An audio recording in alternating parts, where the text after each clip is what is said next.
Hello అండి, ఇది Tuesday morning. ఈరోజు దానిమ్మ, యాపిల్, పాలకూర, కరివేపాకు యాడ్ చేసి ఒక స్మూదీ చేసుకున్నాను. కొంచెం చెక్క కూడా యాడ్ చేశాను. ఆకుకూరలని పచ్చిగా ఉంటుంది అనుకుంటారేమో, అస్సలు అలా ఉండదు. ఓన్లీ ఫ్రూట్స్ ఫ్లేవరే వస్తుంది, తీగా కూడా ఉంటుంది. బ్రేక్ఫాస్ట్లోకి ఈ శనగలు ఇవి ఉడకబెట్టుకొని వెజిటేబుల్స్లో యాడ్ చేసి దానిమ్మ గుంజలు కూడా యాడ్ చేసి సలాడ్లా చేసుకున్నాను అనమాట. అవి నైట్ అంతా నానబెట్టి మార్నింగ్ ఉడకబెట్టాను ఆ శనగలు.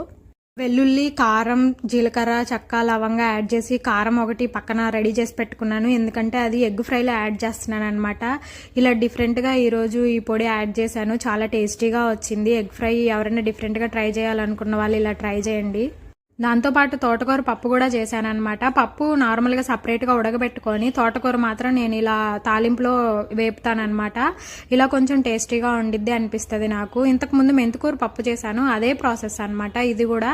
కాకపోతే మెంతికూర ప్లేస్లో తోటకూర యాడ్ చేసుకోవడమే, అంతే. చాలా టేస్టీగా ఉంటుంది ఇది కూడా.